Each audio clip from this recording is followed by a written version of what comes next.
असंख्य कल्याण गुणगण निलय परमानंद कंद चिन्ह मूर्ति नंद नंदन श्याम सुंदर वृषभानु नंदने श्री राधा रानी की महती कृपा करुणा से श्री ऋषिकेश महान तीर्थ में परम पावनी भगवती भागीरथी गंगा के तट पर बैठ करके संत गुरुजनों की पावन सन्निधि में हम सबको श्रीमद् भागवत के माध्यम से सत्संग लाभ प्राप्त हो रहा है। यह श्री ठाकुर जी की हम सबके ऊपर अहेतु की कृपा करुणा है, श्री गंगा जी की करुणा है जो हम सबको यह दिव्य अवसर प्राप्त हो रहा है। श्रीमद् भागवत के महात्म्य का सर्वप्रथम स्मरण किया गया है। श्रीमद् भागवत का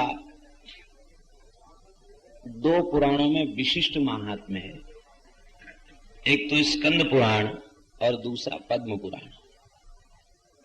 अन्य पुराणों में भी श्रीमद् भागवत के महात्म्य की यत्किंचित चर्चा है, लेकिन स्कंद पुराण और पद्म पुराण में तो विशिष्ट चर्चा श्रीमद् भागवत की महात्म्य की गई है।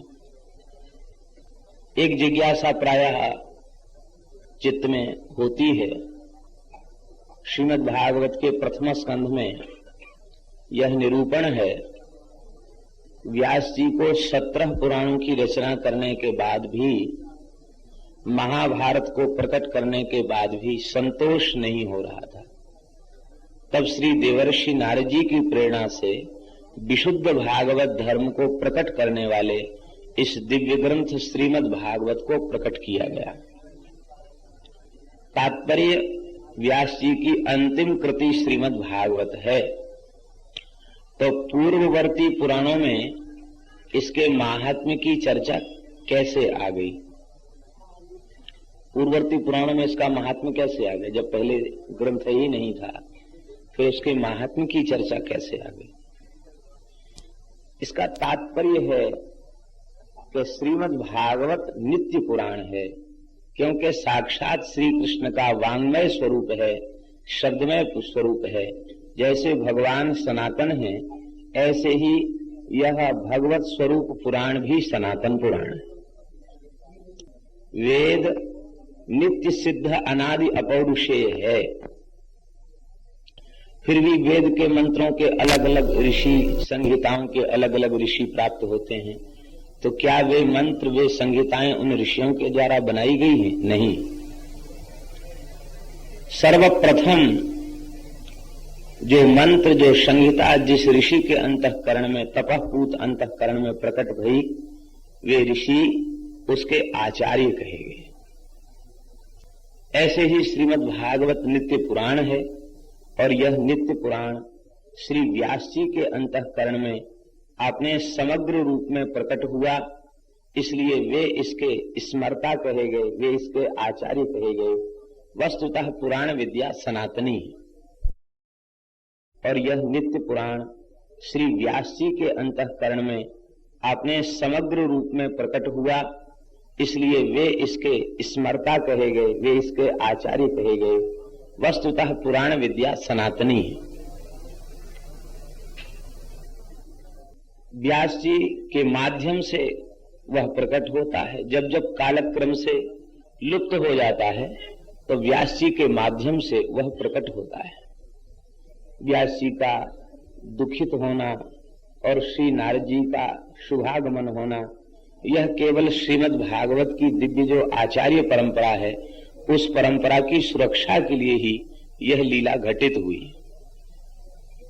पद्म पुराण उक्त महात्म्य की प्रायः अधिक चर्चा होती है, किंतु श्री जी की कृपा से हम सबको अवसर प्राप्त है, इसलिए दोनों महात्म्यों की चर्चा संक्षिप्त रूप में की जाएगी। स्कंद पुराणोक्त महात्म्य एवं पद्म पुराणोक्त महात्म्य। श्री सच्चिदानंद घन स्वरूपिणे कृष्णाय चानंत सुखाभिवर्षिणे विश्वोद्भवस्थान निरोध हेतवे नुमो वयं भक्तिरसाप्तये निशम्। सच्चिदानंद घन स्वरूप अनंत सौंदर्य माधुर्य लावण्य आदि जिनमें से प्रकट हो रहा है, जिसकी अजस्त्र वर्षा हो रही है, ऐसे जो श्री कृष्ण हैं, जो जीव मात्र को अपने नाम रूप गुण लीला से अपनी ओर आकृष्ट कर लेते हैं, ऐसे जो श्री कृष्ण हैं, विश्व की उत्पत्ति पालन और संहार के जो मूल कारण हैं, ऐसे भगवान के चरण कमलों में हम सब निरंतर प्रणाम करते हैं। भक्ति रसाप्तये, भक्ति रस की प्राप्ति के लिए हम लोग, प्रेम रस की प्राप्ति के लिए हम लोग भगवान के चरणों में नमस्कार करते हैं। हम लोगों का बड़ा सौभाग्य है, स्थल विशेष की पवित्रता भी चित्त को प्रभावित किए बिना नहीं रह पाती। परम पवित्र स्थल है ऋषिकेश और श्री गंगा जी का तट है। कथा के लिए श्री गंगा का तट, श्री यमुना का तट ही सर्वोत्तम तट है। ये गंगा जी जल नहीं है, ये साक्षात द्रवीभूत ब्रह्म है। ब्रह्म द्रवेति विख्याते पापम मेहर जाह्नवी, ये द्रवीभूत ब्रह्म ही है। स्रोतसाम अस्मि जाह्नवी, ये साक्षात भगवान की विभूति है। इस रूप में हम सबके नेत्रों के समक्ष भगवान ही विराजमान है। या वै लसच्छ्रे तुलसी विमिश्र कृष्णांघ्रिरेण्वाभ्यधकाम्बुनेत्री पुनातिलोकानुभयत्र शेषान् कस्तां न सेवेतमरीष्यमाणः। जिन गंगा जी के परम पावन दिव्य जल में श्री कृष्ण के चरण कमल का मकरंद ही प्रवाहित हो रहा है, भगवान के चरणों में चढ़ी हुई तुलसी, मंजरी, चंदन, यह सब दिव्य सुगंध ही जिसमें प्रवाहित हो रही है, जो श्री गंगा ऊपर के लोगों को भी पवित्र करती है, सारी पृथ्वी को पवित्र करती है। ऐसी भगवती गंगा, कौन ऐसा मनुष्यमान प्राणी है जो इसका सेवन न करे। सभी लोग जानते हैं, मनुष्यमान शब्द में सानच प्रत्यय है जो वर्तमान कालिक क्रिया का बोध कराता है। इसका तात्पर्य वर्तमान क्षण में जो मृत्यु की ओर अग्रसर हो रहा है, ऐसा कौन शरीरधारी है जो गंगा जी का सेवन न करे। हम लोग जितने हैं ये सब मरणाभिमुख हैं, मरणशील हैं, म्रियमाण हैं, मनुष्यमाण हैं, मरने वाले हैं। हम सबका परम सौभाग्य संतों के परम आश्रय में श्री गंगा जी के तट पर बैठ करके गंग तरंग का अवलोकन करते हुए, संत वैष्णवों का दर्शन करते हुए भगवत भागवत चर्चा करने का सौभाग्य प्राप्त हो रहा है। प्रायः ऐसी प्रसिद्धि है कि श्रीमद् भागवत की सबसे पहली कथा सुखदेव जी के मुखारविंद से प्रकट गई और श्री राजर्षि परीक्षित जी ने उसको गंगा तट पर बैठकर श्रवण किया। किंतु स्कंद पुराणोक्त महात्म्य के अनुसार श्रीमद् भागवत की सबसे पहली कथा ब्रजमंडल में हुई, और वो भी श्री गिरिराज जी। ब्रजमंडल कमल है तो गिरिराज जी उसकी कर्णिका हैं। कमल के मध्य जैसे कर्णिका होती है, ऐसे ही गिरिराज जी ब्रजमंडल कमल है और श्री गिरिराज जी उसकी कर्णिका है। कर्णिका प्रदेश में ही, और कुसुम सरोवर जो है जहां कथा हुई है वो गिरिराज जी के एकदम मध्य में है। सप्तकोश गिरिराज में बिल्कुल मध्य में है। मध्य स्थल में श्री उद्धव जी के मुख से श्रीमद् भागवत की कथा का श्रवण वज्रनाभ जी ने किया, और कुछ समय तक परीक्षित जी ने भी श्रवण किया, और भगवान श्री कृष्ण की 16,000 रानी पटरानी भी वहां उपस्थित थी, 16,100। उन्होंने भी बैठ करके श्रीमद् भागवत का श्रवण किया। तो श्रीमद् भागवत का सर्वप्रथम प्राकट्य प्रादुर्भाव ब्रजमंडल में श्री गिरिराज जी की गोद में ही सबसे पहले श्रीमद् भागवत जी की चर्चा हुई। ब्राह्मणों के शाप से यदुवंश का क्षय हो गया। भगवान सर्वसमर्थ हैं, लेकिन सर्वसमर्थ होते हुए भी भगवान ने शाप को मेटा नहीं, शाप का अनुमोदन किया, क्योंकि भगवत इच्छा भगवत संकल्प से ही यह कार्य हुआ। भार उतारना चाहते थे भगवान। ब्राह्मणों की महिमा को बढ़ाने के लिए उनका अतिशय आदर करते हुए भगवान ने भी उस मूसल के अंतिम भाग को अपने चरण तल में स्वीकार किया। जरा नाम के व्याध ने बाण मारा तो ब्राह्मणों का आदर करने के लिए भगवान ने अपने चरण तल में उसे स्वीकार किया। यदुवंश का क्षय हो गया, किंतु दो महापुरुष ब्राह्मणों के शाप से बच गए। एक तो श्री महाभागवत उद्धव जी महाराज, उद्धव जी भी शाप से बच गए, और श्री बज्रनाभ जी महाराज भी शाप से बच गए। क्यों बच गए? ये भगवान का अनुग्रह है। श्री ठाकुर जी के कृपा कवच में जो सुरक्षित है, उसके ऊपर किसी का क्रोध, किसी का शाप, किसी का तप प्रभावी नहीं हो सकता। महान तपस्वी ऋषि दुर्वासा जी का क्रोध महाभागवत श्री अम्बरीश जी का अनिष्ट नहीं कर सका। तो ये दोनों महाभागवत हैं, इसलिए ये भगवान की कृपा कवच में सुरक्षित हैं, इसलिए ये दोनों महापुरुष बच गए। श्री उद्धव जी ऐसे महापुरुष हैं, श्री कृष्ण के अंतरंग सखा तो है ही हैं, श्री ठाकुर जी का अनुग्रह तो प्राप्त है ही है।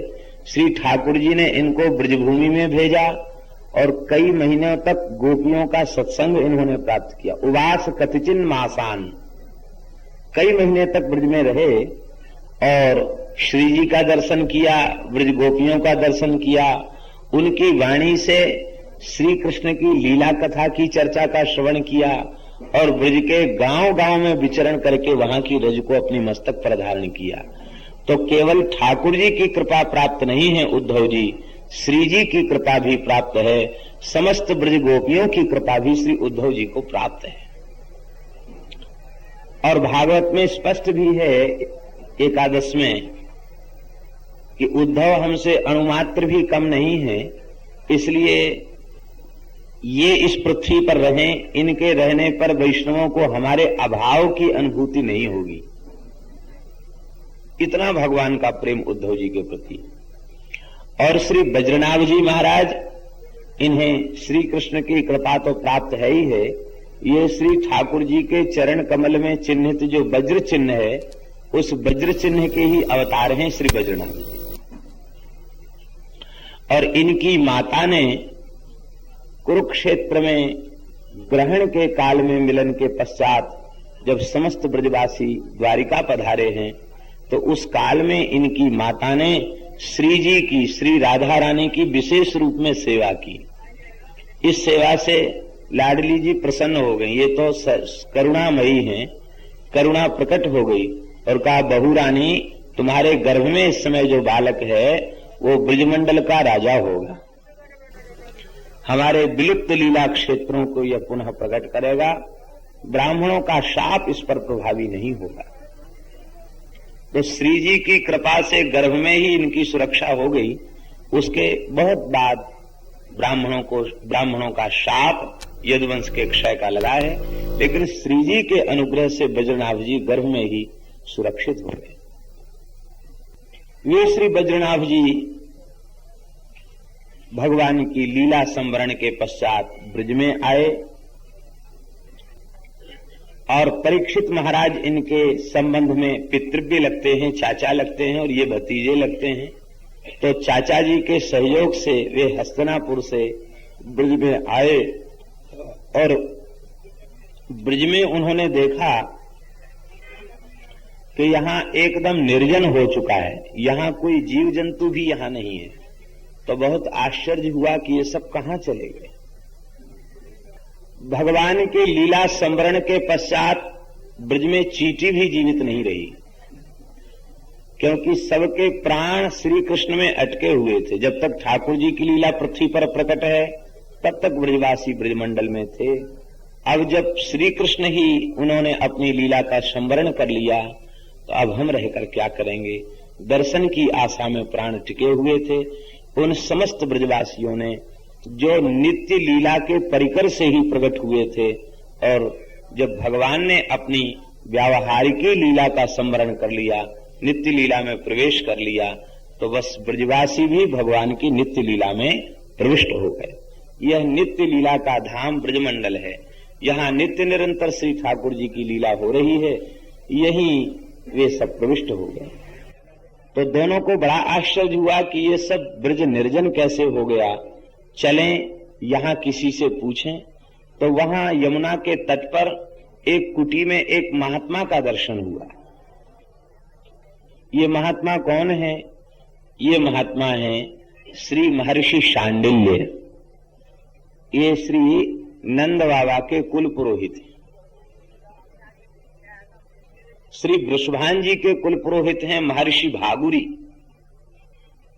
और श्री नंद बाबा के कुल पुरोहित हैं महर्षि शांडिल्य। शांडिल्य महर्षि के चरणों में प्रणाम किया। महर्षि बाहर आए, कुटिया से बाहर आए, और उन्होंने श्री बज्रनाभ जी को, श्री परीक्षित जी को उत्तम आसन दिया। परम प्रेम पूर्वक उनसे वार्तालाप किया। और ब्रज शब्द का अर्थ, ब्रज का रहस्य, ब्रज में कोई क्यों नहीं है, इन समस्त प्रश्नों का समाधान बहुत उत्तम ढंग से किया। शांडिल्य उवाच शृणुतं दत्त चित्तौ मे रहस्यं ब्रज भूमिजं ब्रजनं व्याप्तिरित्युक्त्वा व्यापनात् ब्रज उच्यते। ब्रज शब्द की व्युत्पत्ति भी बताई। हे परीक्षित जी और हे बज्रनाभ जी, आप दोनों ब्रजमंडल के महात्म्य का श्रवण करें। ब्रज शब्द का अर्थ है व्याप्ति। ब्रज शब्द का अर्थ है व्याप्ति, और व्यापनात् ब्रज उच्यते। व्याप्त होने से इसको ब्रज कहते हैं। व्याप्त अर्थात विभू, विभू होने से इसे ब्रज कहते हैं। हमारे समस्त संतों ने, वैष्णवाचार्यों ने चार के स्वरूप को नित्य माना है, शाश्वत माना है, सच्चिदानंदमय माना है, और चिन्मय माना है, व्यापक माना है। वे चार कौन कौन हैं? नाम, रूप, लीला और धाम। इन चार को शाश्वत माना है आचार्यों ने। तो धाम भी शाश्वत है। जैसे भगवान सर्वगत, सर्वरूप, सर्वमय है, ऐसे ही भगवान का धाम भी सर्वरूप है और सर्वमय है। हम आप सब जितने बैठे हैं ये सब ठाकुर जी के धाम हैं। आप कहेंगे कैसे? सबके हृदय में ठाकुर जी बैठे हैं कि नहीं? जहां श्री ठाकुर जी विराजमान हो वही तो धाम है। श्री ठाकुर जी की कृपा करुणा से हम लोग तो विचार कर सकते, विवेकशील विचारशील मनुष्य हैं। कीट पतंग पशु पक्षी इनका शरीर भी भगवान का धाम है, क्योंकि अंतर्यामी रूप से भगवान इनके भीतर भी विराजमान है। और केवल चर के भीतर ही विराजमान नहीं है, अचर के भीतर भी विराजमान है। जिसमें चेतना नहीं दिखाई पड़ रही उसमें भी भगवान विराजमान है। यदि उसमें भगवान विराजमान न होते तो खंभ से नृसिंह भगवान प्रकट कैसे होते? खंभा तो अचेतन है, अचेतन से भगवान प्रकट हो गए। तो भगवान का धाम व्याप्त, व्यापनात् ब्रज उच्यते। यह ब्रजमंडल कोई प्राकृत भूमि नहीं है। ये क्या है? गौतमी तंत्र में लिखा है, वनम में देह रूपकम, पंचयोजन विस्तीर्णम वनम में देह रूपकम। भगवान ने कहा है कि मध्य में गिरिराज हैं और गिरिराज जी से 5-5 योजन का विस्तार। इस प्रकार से ब्रज 84 कोष ब्रज उसमें ग्रहण हो जाता है। यह 84 कोष ब्रजमंडल क्या है?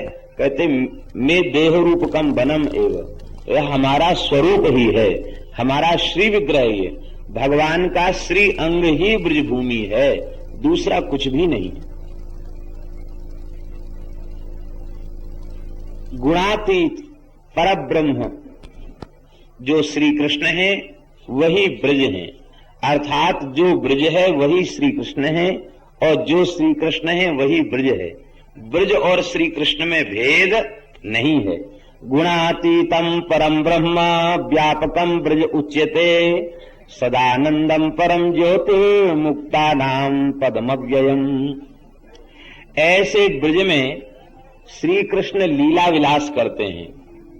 कैसे श्री कृष्ण?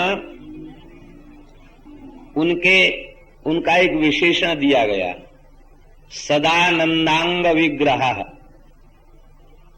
हम लोगों का शरीर सप्त धातु का, अस्थि चर्म मांस आदि है। श्री ठाकुर जी का श्रीअंग इन धातुओं का नहीं है। किसका है? आनंदांग विग्रह। ये आनंद के ही विग्रह हैं। इनके रोम रोम से अनंत आनंद की वर्षा हो रही है, अनंत रस की, अनंत लावण्य की, अनंत माधुर्य सौंदर्य की वर्षा इनके रोम रोम से हो रही है। जैसे कोई मिश्री की बनी हुई वस्तु, उसका जिधर से आस्वादन किया जाए उधर से ही मीठी लगेगी, ऐसे ही ये आनंदांग विग्रह हैं। ये सब ओर से सुमिष्ट ही हैं, मीठे ही मीठे हैं। ऐसे भगवान निरंतर ब्रजमंडल में लीलायमान रहते हैं, निरंतर उनकी लीला होती रहती है। इसका तात्पर्य है कि ब्रज श्री कृष्ण है और ब्रज में श्री कृष्ण की निरंतर लीला हो रही है। इसका तात्पर्य है कि ब्रज से श्री कृष्ण भिन्न नहीं है और श्री कृष्ण से ब्रज भिन्न नहीं है। ब्रज में निरंतर श्री कृष्ण की लीला हो रही है। कोई युग, कोई काल, कोई समय उस लीला में बाधक नहीं है। लेकिन उस लीला का अनुभव कैसे होगा? सांडिल्य जी कहते प्रेमात्तैः अनुभूयते। जो प्रेम में पगे हुए हैं, जो प्रेम में सराबोर हैं, जो प्रेम में डूबे हुए हैं, जिन्हें देह की सुध भूली भई है प्रेम के आस्वादन के कारण, उन महात्माओं को अनुभव उन लीलाओं का होता है। वे श्री कृष्ण, उनकी आत्मा कौन है, उनका प्राण कौन है? श्री शांडिल्य महर्षि कह रहे हैं, आत्मा तुराधिका तस्य तयैव रमणादसौ आत्मा रामतया प्राज्ञैः प्रोच्यते गूढ़वेदिभिः। जो प्राज्ञ हैं, विद्वान मनीषी हैं और गूढ़वेदी हैं। गूढ़वेदी माने स्थूलदर्शी नहीं, सूक्ष्मदर्शी। सूक्ष्माति सूक्ष्म रहस्य को, तत्व को जो भली भांति जानते हैं, ऐसे गूढ़ तत्व के ज्ञाता ऋषि मुनि महात्मा वे इस बात को जानते हैं कि ब्रजमंडल श्री कृष्ण का स्वरूप है, श्री कृष्ण ही परब्रह्म है और उनकी प्राण, उनकी आत्मा साक्षात श्री राधा रानी है। और उन श्री राधा रानी में वे निरंतर रमण करते रहते हैं, इसलिए आत्मा रामतया प्रोक्ता है। यही आत्माराम शब्द का अर्थ है। आत्मा माने श्री राधा और राम माने रमण करने वाले। अपनी आत्मा में रमण करने वाले भगवान श्री कृष्ण यही आत्माराम है, श्री राधा रमण है और भगवान ही आप्त काम है। आप्त काम का अर्थ क्या? पूर्ण काम। भगवान की कामना क्या है? कहते काम शब्द का अर्थ है कामना, अभिलाषा। और भगवान की अभिलाषा क्या है? स एकाकी न रमते। एकाकी भगवान रमण नहीं करते। किसके साथ रमण करते हैं? अपने प्राण प्यारे भक्तों के साथ रमण करते हैं। भक्तों के साथ भगवान लीला करते हैं। तो भगवान की कामना, भगवान की अभिलाषा यही है कि मैं निरंतर प्रेमियों के साथ रह करके और वे प्रेमी अपने भाव और प्रेम से मुझे आनंदित करें और मैं अपने नाम रूप लीला माधुरी से अपने प्रेमियों को आह्लादित आनंदित करूं। यही भगवान की अभिलाषा है। और यह अभिलाषा भगवान की कहां पूर्ण होती है? कहते यह अभिलाषा भगवान की ब्रज में आने से पूर्ण होती है। क्योंकि ब्रज में विशुद्ध प्रेमी हैं, विशुद्ध प्रेमी कौन है? जिन्हें श्री कृष्ण से कुछ नहीं चाहिए, वे ही विशुद्ध प्रेमी है। जिन्हें मोक्ष तक की अभिलाषा है वे विशुद्ध प्रेमी नहीं कहे जा सकते। कुछ भी नहीं चाहिए, केवल यही चाहिए कि बस यह हमारे प्राण जीवन धन सदा सर्वदा प्रसन्न रहें, ये सुखी रहें, इनके मुख कमल पर मुस्कुराहट सदा बनी रहे, यही चाहते हैं ब्रजवासी, और कोई चित्त में उनके कामना नहीं है। ये सब विशुद्ध प्रेमी है। ऐसे विशुद्ध प्रेमी जो ब्रजवासी हैं, यही भगवान के वांछित हैं, और वे वांछित भगवान को नित्य ही प्राप्त हैं। ब्रज में ब्रज नित्य है, और ब्रज में श्री ठाकुर जी नित्य हैं, और श्री ठाकुर जी का लीला विहार नित्य है। तो जब सब कुछ नित्य है तो भगवान के गोप गोपीगण वे क्या अनित्य हैं? वे भी नित्य हैं। तो वे भगवान को ब्रजमंडल में नित्य ही प्राप्त हैं, नित्य उनके साथ विहार होता है, और भगवान इस विहार को करके आप्त कामत्व को प्राप्त हो जाते हैं। यही उनकी आप्त कामता है। भगवान की दो प्रकार की लीलाएं हैं। शांडिल्य महर्षि बता रहे हैं कि भगवान की दो प्रकार की लीलाएं हैं। कौन कौन सी? कहते एक लीला तो है वास्तविकी, और दूसरी लीला है व्यावहारिकी। दो प्रकार की भगवान की लीला। वास्तविक लीला स्वसंवेद्या है। वास्तविक लीला स्वसंवेद्या है, और व्यवहारिक लीला स्वसंवेद्या नहीं है, वह पुराण आदि के द्वारा संवेद्या है। माने भगवान की दो लीलाएं हैं। एक लीला तो निरंतर हो रही है, भगवान का धाम चिन्मय है, निरंतर लीला हो रही है। हमारे श्रीधाम वृंदावन के एक महान संत, उन संत ने बताया कि भगवान के समस्त धामों में लीला नित्य हो रही है, भगवान की नित्य लीला हो रही है। लेकिन उस लीला का अनुभव क्यों नहीं होता?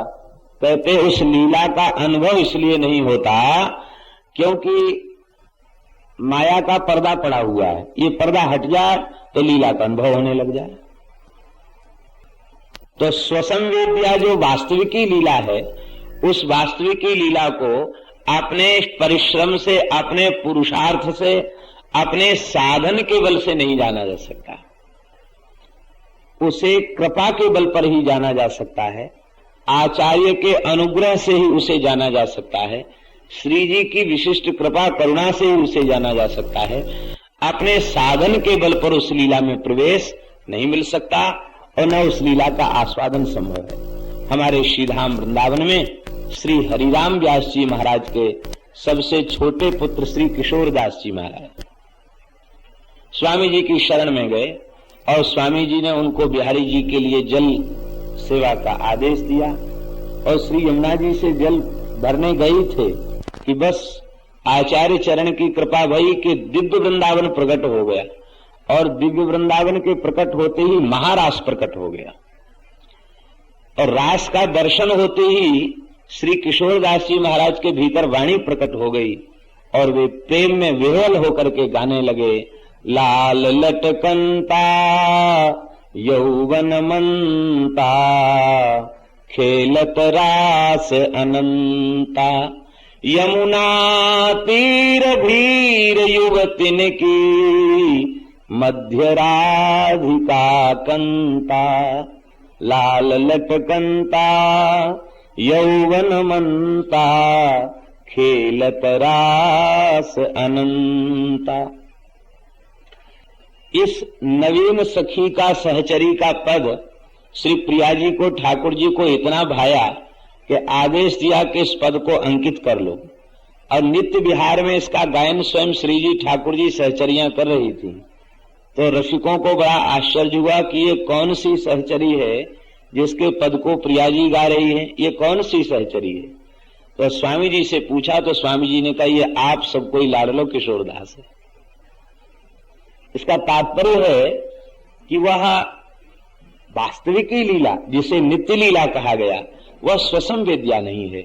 जो इस लीला में प्रवेश पा चुके हैं, उन आचार्यों का अनुग्रह हो जाए, श्री जी की कृपा करुणा हो जाए, तो उस नित्य लीला का आस्वादन हो जाता है। और उस नित्य लीला का प्रवेश द्वार क्या है? बोले व्यवहारिक लीला। जिन लीलाओं का पुराणों में वर्णन है, ये भगवान की लीला के प्रवेश का द्वार है। श्रीमद् भागवत में वर्णित जो चरित्र हैं, भगवान की लीला के प्रवेश का द्वार है।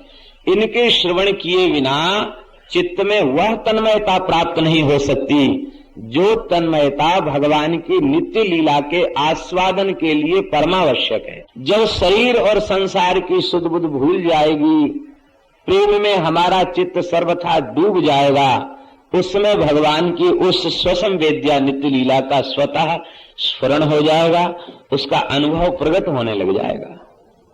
वास्तविक तत्स्वसंवेद्या जीवानां व्यावहारिकी आद्यां विना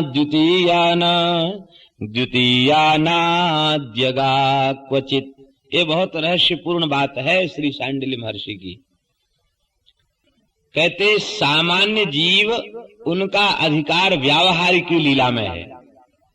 भगवान त्रेता में रामावतार लेते हैं, जो लीला करते हैं, व्यास वाल्मीकि आदि महर्षि उन लीलाओं का ग्रंथों में पुराणों में वर्णन करते हैं, वो लीला व्यवहार की लीला है।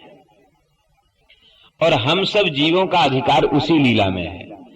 और वह लीला आदि लीला, आदि माने स्वसंवेद्या नित्य लीला, नित्य विहार की लीला, नित्य लीला। तो वह भगवान की जो नित्य लीला है, वह नित्य लीला के बिना व्यवहार की लीला संभव नहीं है। क्योंकि नित्य विहार के जो स्वरूप हैं वही अवतार काल में प्रकट होकर के लीला करते हैं और फिर अपने स्वरूप में विराजमान हो जाते हैं। तो नित्य विहार, नित्य लीला के बिना, वास्तविक लीला के बिना व्यवहार की लीला संभव नहीं है। और व्यवहार की लीला के आस्वादन किए बिना नित्य विहार की लीला में भी प्रवेश संभव नहीं है। इसलिए प्रथम सुने भागवत भक्त मुख, सबसे पहले भागवत का श्रवण करें, भक्त के मुख से भागवत की कथा का श्रवण करें। ये भगवान की लीला का प्रवेश द्वार है। बिना द्वार के महल में प्रवेश मिल सकता है क्या? और महल तो इतना ऊंचा है, उसके कंगूरे इतने ऊंचे हैं कि वहां बड़े बड़े सिद्धों की, जोगियों की भी गति नहीं है। उसमें एक ही उपाय है,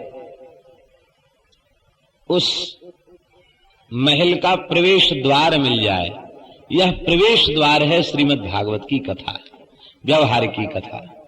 तो देखो, तुम लोगों ने जिस लीला का दर्शन किया वह व्यवहार की लीला मथुरा मंडल, द्वारिका मंडल में प्रकट भई, ब्रजमंडल में भी प्रकट भई।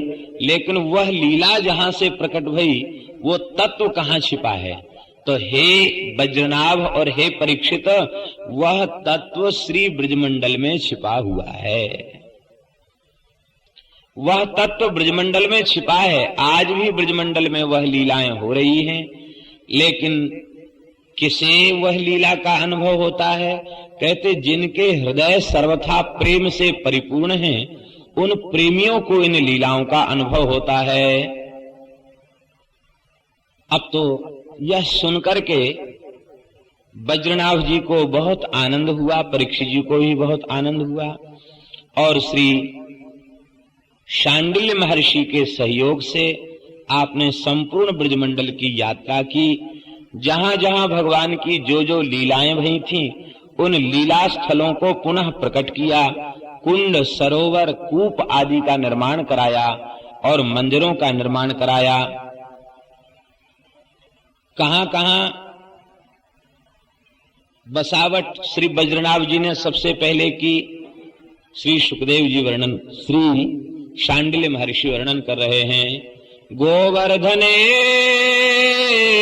दीर्घपुरे मथुरायां महावने नंदिग्रामे बृहत्सानौ कार्या राज्य स्थितिस्त्वया। हे वज्रनाभ, अब तुम सबसे पहले यहाँ अपने राज्य को व्यवस्थित करो। गोवर्धन में दीर्घपुर माने होता है डीग, डीग का ही नाम है स्कंद पुराण में दीर्घपुर। दीर्घपुर में, मथुरा में, महावन माने गोकुल में, और नंदीग्राम माने नंदगांव, और बृहत सानु माने बरसाना। इनमें तुम लीला का विस्तार, अपने गांव नगर आदि का विस्तार करो। नदी, द्रोणी, कुंड, कुंज आदि उन सब का तुम सेवन करो, सबकी सेवा करो, तो तुम भगवान के अतिशय प्रिय बन जाओगे। देखो ये बड़ी रहस्य की बात है। भगवान का प्रिय बनना हो तो भगवान के लीला के धाम की सेवा करो। कुंज की सेवा, लता पता की सेवा, श्री यमुना जी की सेवा, इनकी सेवा ही भगवान की प्रियता को प्रदान कर देती है। और जब तुम प्रेम पूर्वक ब्रजमंडल की सेवा करोगे तो तुम्हें अपनी दादियों के साथ, अपनी माताओं के साथ तुम्हें ब्रजभूमि के रहस्य का ज्ञान हो जाएगा। इस प्रकार से शांडिल्य महर्षि ने ब्रजभूमि के रहस्य का बोध कराया है। इधर इंद्रप्रस्थ से कुछ प्रजा को लाकर के ब्रज में बसाया गया है और ब्रज में पुनः जगह जगह कुंड कूर्पादि पूर्तेन शिवादि स्थापनेन च, ये कुंड सरोवर सब वज्रनाभ जी के द्वारा पहले बनवाए गए श्री कृष्ण के परम धाम गमन के पश्चात, और शिवादि स्थापनेन च, गोविंद हरिदेव आदि स्वरूपों की स्थापना की। गोविंद हरिदेव आदि स्वरूपारोपणेन च, स्कंद पुराण में नाम है गोविंद और हरिदेव, दो का नाम है। और आदि शब्द से अन्य विग्रहों की भी स्थापना की है। बलदेव, केशवदेव आदि इन विग्रहों की भी श्री वज्रनाभ जी ने स्थापना की है। और भूतेश्वर, गोपेश्वर, चक्रेश्वर, कामेश्वर, नंदेश्वर आदि शिवलिंगों की भी स्थापना ब्रजमंडल में उन्होंने की है। एक दिन की बात है, भगवान की जो रानियां हैं, जो भौमासुर के कारागार में निरुद्ध थी और जिनके साथ भगवान ने एक मुहूर्त में विवाह किया है, वे सब भगवान की जो रानी पट रानी हैं, उन्होंने एक दिन श्री यमुना जी का दर्शन किया। यमुना जी बड़ी प्रसन्न थी, अतिशय आनंद में विह्वल थी यमुना जी। यमुना जी का स्वरूप और श्याम सुंदर का स्वरूप एक जैसा है। श्याम श्री अंग है श्री यमुना जी का। दूर से तो इन रानियों को यह अनुभव हुआ, क्या प्राण प्रीतम श्री कृष्ण आ गए क्या, लेकिन निकट में पहुंचकर उन्हें अनुभव हुआ कि नहीं, ये तो हमारी ज्येष्ठा भगवान की चौथी पट्ट रानी श्री यमुना जी है। भगवान की रानियों ने प्रणाम करके एक प्रश्न पूछा, बोले जैसे हम सब श्री कृष्ण की पत्नी हैं, ऐसे ही आप भी तो श्री कृष्ण की पत्नी हैं, लेकिन वयम विरह दुखार्ता तन्न कालिंदी तद्वद, हम तो विरह से व्यथित हो रही है और आप एकदम प्रसन्न हैं, इसका क्या कारण है? क्या श्याम सुंदर का विरह आपको व्याप्त नहीं है क्या? आप इतनी प्रसन्न क्यों हैं? श्री यमुना जी ने उत्तर दिया, श्री यमुना महारानी की। आत्मा रामस्य कृष्णस्य ध्रुवमात्मास्ति राधिका, तस्या दास्य प्रभावेन विरहोस्मान्न संस्पृशेत। आत्मा राम श्री कृष्ण की आत्मा निश्चित ही श्री राधा रानी है और उन राधा रानी की दास्यता हमने स्वीकार कर ली है, इसलिए हमें विरह का स्पर्श भी होता नहीं है। इसका तात्पर्य है श्री जी की करुणा जिसके ऊपर हो जाए उसको प्रियतम श्री कृष्ण का विरह कभी होता नहीं है, क्योंकि श्री जी तो उनकी आत्मा है और आत्मा से क्या देह भिन्न होता है? नहीं होता। देखो, आत्मा साक्षात श्री राधा रानी है और वे निरंतर हम लोगों में आत्मा और शरीर में भेद है, लेकिन भगवान का शरीर भी पांच भौतिक नहीं है, जड़ नहीं है, शुद्ध सच्चिदानंदमय है। इसलिए भगवान के शरीर में आत्मा और शरीर के भेद जैसी बात भगवान के श्रीअंग में नहीं है। सदानंदांग विग्रह, वे सदा आनंद विग्रह हैं, तो श्री जी के दास्य के प्रभाव से हमें विरह का स्पर्श नहीं है। और देखो, तुम सबका भी भगवान से वियोग नहीं है। क्यों नहीं वियोग है? कहते तस्याह एवांश विस्ताराः सर्वा श्री कृष्ण नायिका नित्य संभोग एवास्ति तस्यासाम मुख्य योगतः। हे देवियों, श्री कृष्ण की आत्मा श्री राधा रानी है और श्री राधा रानी उनका ही अंशांश ब्रज गोपियां हैं और उन श्री राधा रानी का ही अंशांश समस्त श्री कृष्ण की नायिकाएं हैं। तो अपने मूल रूप का यदि हम चिंतन करें तो मूल रूप का चिंतन करने के बाद, अंशी श्री जी का चिंतन करने के बाद फिर हमारा वियोग किसी काल में श्री कृष्ण से नहीं है। रुक्मिणी आदि समावेशो मया त्रैव विलोकिता है। श्री यमुना जी कह रही है रुक्मिणी आदि का भी समावेश श्री जी के श्रीअंग में ही हमने ब्रजमंडल में अत्रैव माने अस्मिन् ब्रजे एव विलोकिता है। यहाँ नित्य विहार की लीला में रुक्मिणी आदि समस्त पटरानियों का भी श्री जी में ही समावेश दिखाई पड़ता, अर्थात अनंत रूप से श्री जी ही प्रकट होकर के वे लीला कर रही हैं। अध्यात्म रामायण में तो नारद जी ने एक और विलक्षण बात कही है। नारद जी महाराज कहते हैं स्तुति करते हुए राम जी की कि पुल्लिंग वाचक जितने शब्द हैं वे सब हे रघुनाथ जी आपके वाचक हैं। स्त्रीलिंग संज्ञक जितने शब्द हैं वे सब श्री जानकी जी के वाचक हैं। ऐसे आप युगल को हमारा नमस्कार। नारद जी ने तो मूल रूप में तुम सब उनसे भिन्न नहीं हो। हरिशरणम। एक विशेष बात कही, यदि ऐसी बात है श्री कृष्ण से श्री राधा का वियोग नहीं और श्री राधा रानी से हमारा वियोग नहीं, इसलिए हमारा श्री कृष्ण से भी वियोग नहीं है। यदि यही सत्य सिद्धांत है तो श्री ठाकुर जी को लेने के लिए अक्रूर जी पधारे और अक्रूर जी जब लेके गए तो श्री जी ने बहुत विलाप किया और ब्रज गोपियों ने विलाप किया और ब्रज के संतों ने भी ब्रज की दशा का बड़ा विलक्षण वर्णन किया है। ब्रज के विरही लोग विचारे, बिन गोपाल ठगे से ठाणे अति दुर्बल तनकारे, बहुत मार्मिक वर्णन किया है। तो वह विरह क्या था? जब नित्य संयोग ही है, वियोग है ही नहीं, तो विरह क्यों हुआ फिर? श्री यमुना जी उत्तर दे रही हैं, भगवान का विरह नहीं है, ये तो हम लोगों के अनुभव में आ रहा था कि वह विरह की लीला थी।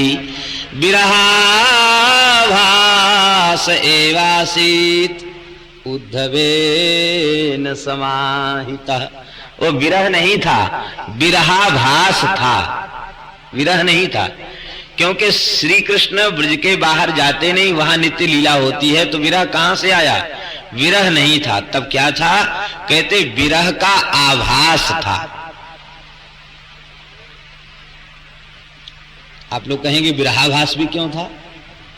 विरह नहीं था, विरहाभास था, तो विरहाभास भी क्यों था? विरहाभास इसलिए था कि वह विरहाभास न होता तो भगवान के दिव्य प्रेम का प्राकट्य कैसे होता है, गोपियों के दिव्य प्रेम का प्रादुर्भाव कैसे होता, वह प्रेम सब संतों के, प्रेमियों के, वैष्णवों के, रसिकों के आस्वादन का विषय कैसे बनता है।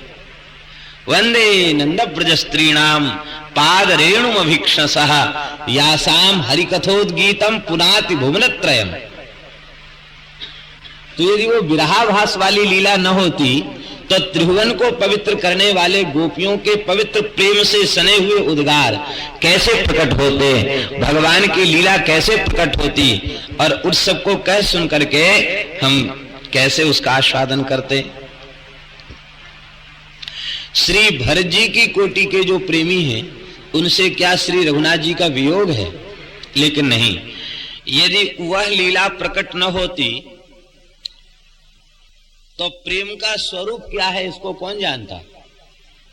प्रेम का स्वरूप का परिचय ही नहीं मिल सकता था। तो गोपियों का जो विरहाभास है, श्री जी का जो विरहाभास है वह दिव्य चिन्मय प्रेम के प्रादुर्भाव के लिए ही यह लीला भई है। वस्तुतः भगवान की यह नित्य लीला ब्रजमंडल में होती रहती है।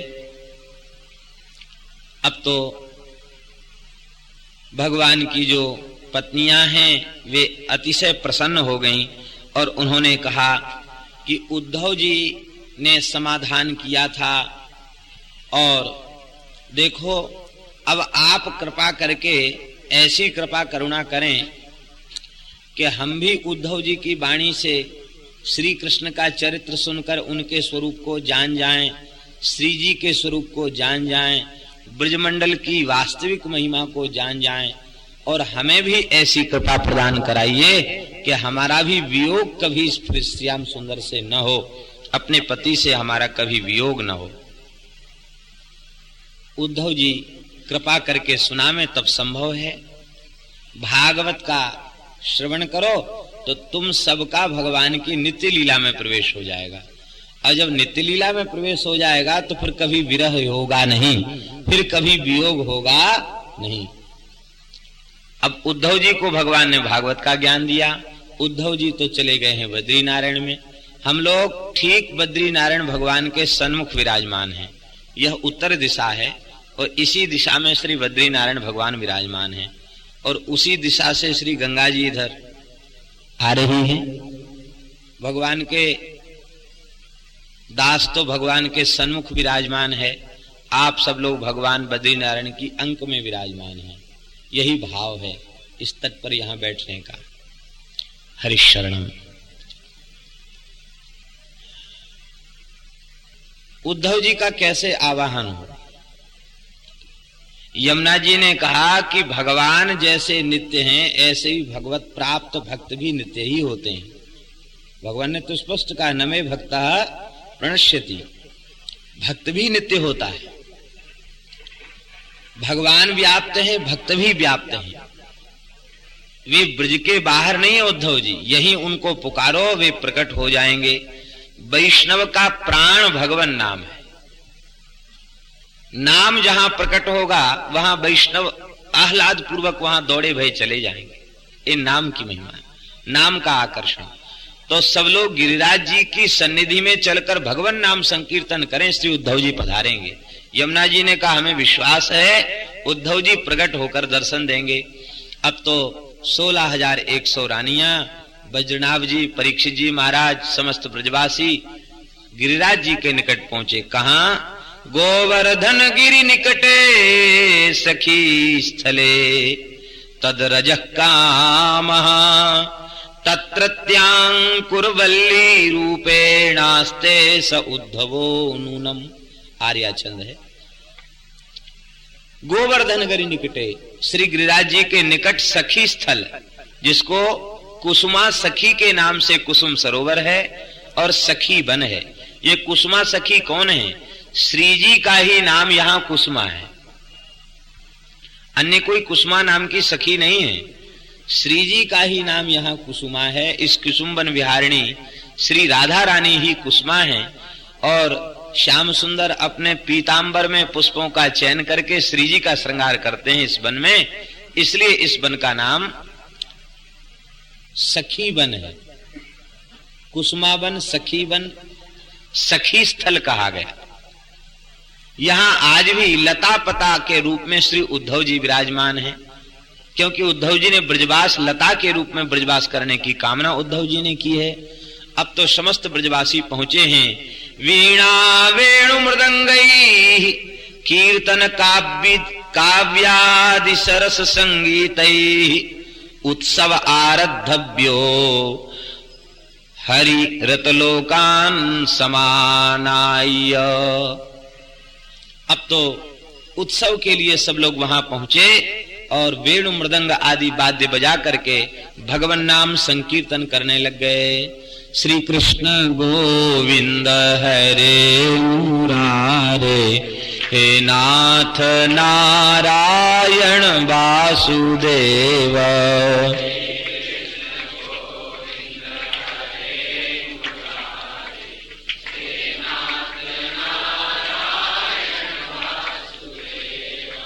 श्री कृष्ण गोविंद हरे मुरारे, हे नाथ नारायण वासुदेव।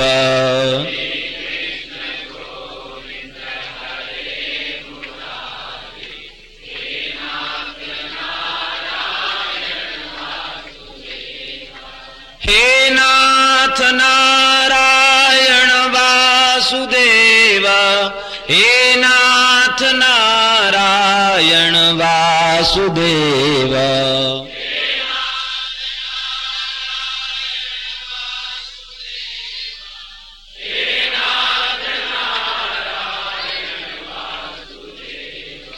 हे नाथ नारायण वासुदेव, हे नाथ नारायण वासुदेव।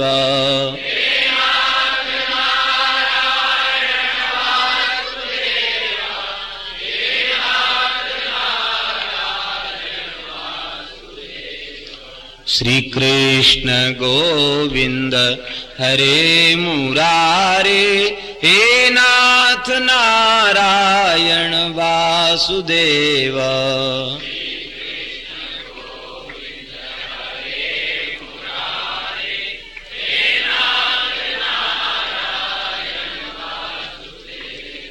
इतना अद्भुत कीर्तन हुआ, सबके हृदय प्रेम में सराबोर थे, सबके हृदय में आर्त भाव प्रकट हो गया। भगवान सद्यः प्रकट होकर के हमारे ऊपर कृपा करुणा करें। उस संकीर्तन में आर्त भाव करुण रस यही प्रधान है, पुकार ही कीर्तन में प्रधान है। उच्चैर भाषा तो कीर्तनम, उच्च स्वर से प्रेम में डूब करके भगवान को पुकारना, इसी का नाम है संकीर्तन। सब प्रेमियों ने कीर्तन किया। वह ऐसा दिव्य प्रेम और करुणा प्रकट भई कि श्री गिरिराज जी की शिलाएं पिघलकर बहने लग गईं।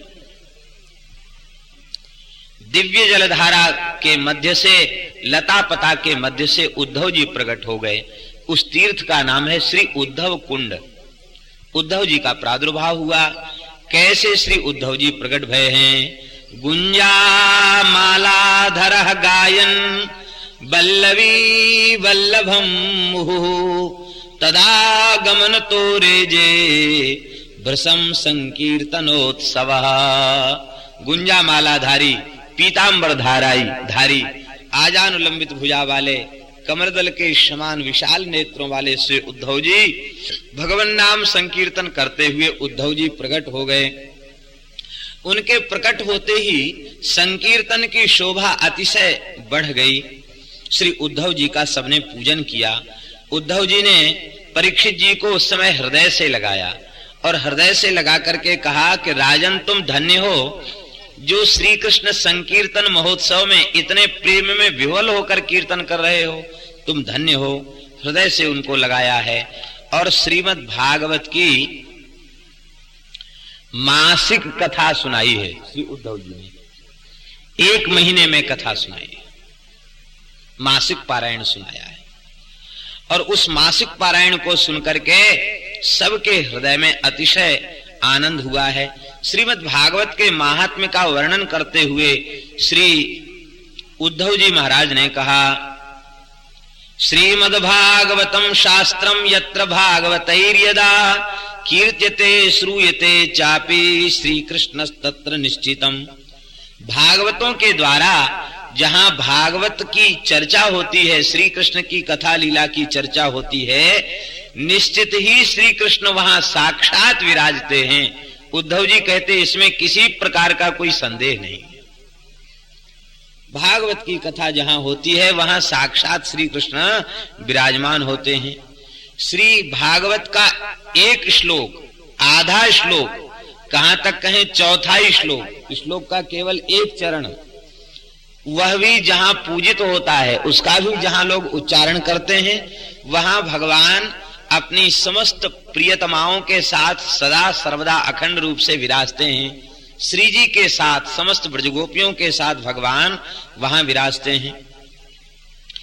भारतवर्ष में जन्म लेने के बाद उद्धव जी कह रहे हैं, भारत में जन्म लेने के बाद जिन लोगों ने भगवान की पवित्र कथा का श्रवण नहीं किया, श्रीमद् भागवत की पवित्र कथा का श्रवण नहीं किया, निश्चित ही वे आत्महत्यारे हैं। उनसे बड़ा पापिष्ठ और कोई दूसरा नहीं है, जिन्होंने भारतवर्ष जैसे पवित्र देश में जन्म लेने के बाद कथा से जो वंचित रह गए।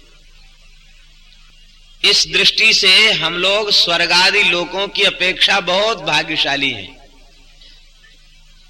स्वर्ग आदि लोकों में ये कथाएं नहीं होती हैं, और देवता कहते हैं, ये बात हम नहीं कह रहे हैं, ये बात देवता कहते हैं, न यत्र वैकुंठ कथा सुधापगा, जहां भगवान की कथा रूपी गंगा प्रवाहित नहीं हो रही है और भगवान के चरणाश्रित भागवत जहां निवास नहीं करते, न यत्र यज्ञेश मखा महोत्सवा, जहां भगवान के दिव्य महोत्सव नहीं होते, श्री रामनवमी, जन्माष्टमी, राधाष्टमी, होली आदि दिव्य भगवान के उत्सव जहां नहीं होते, कहते सुरेश लोको पिन वै सेव्यताम, भले ही वह स्वर्गलोक क्यों न हो, वह कम से कम वैष्णवों के लिए तो सेवन के योग्य नहीं। जिनका भोगों में आकर्षण है वे तो संसार के भोगों को ही अपने जीवन की सर्वोच्च उपलब्धि माने बैठे हैं, और संसार के भोगों का भी वे त्याग करते हैं। किस लिए? सदा सर्वदा के लिए नहीं। यहाँ के भोगों का त्याग करके तप्त कृच्छ चांद्रायण आदि व्रतों का अनुष्ठान करते हैं और उत्तम स्वर्ग आदि के लोगों के भोगों की प्राप्ति के लिए। अरे भाई, भोगत्वेन भोग तो भोग ही है, चाहे पृथ्वी का होए अथवा स्वर्ग आदि लोगों का भोग हो, वह भोग क्षयष्णु है, नाशवान है, विनाशी है और परिणाम में दुख देने वाला है। क्या भेद हुआ? कोई भेद नहीं है। लेकिन भगवान के प्राण प्यारे भक्त, जिनका भगवान में आकर्षण बढ़ चुका है, ऐसे भगवान के भक्त वे किसी भोग की प्राप्ति नहीं चाहते हैं। तो भारतवर्ष में जन्म लेने के बाद जिन लोगों ने भगवान की कथा नहीं सुनी, भोग में ही लगे रह गए, कहते वस्तुतः वे आत्महत्यारे हैं। और जिसने श्रीमद् भागवत का सेवन किया, कहते पितुर्मातुश्च भार्यायाः कुलपंक्ति सुतारिता, पिता, माता और पत्नी तीनों की कुल की पंक्तियां, पंक्ति का तात्पर्य कम से कम 7 पीढ़ी, 7 पीढ़ी पिता की, 7 पीढ़ी माता की और 7 पीढ़ी पत्नी की, और स्वयं अपना, जिसने भगवान की कथा का सेवन कर लिया।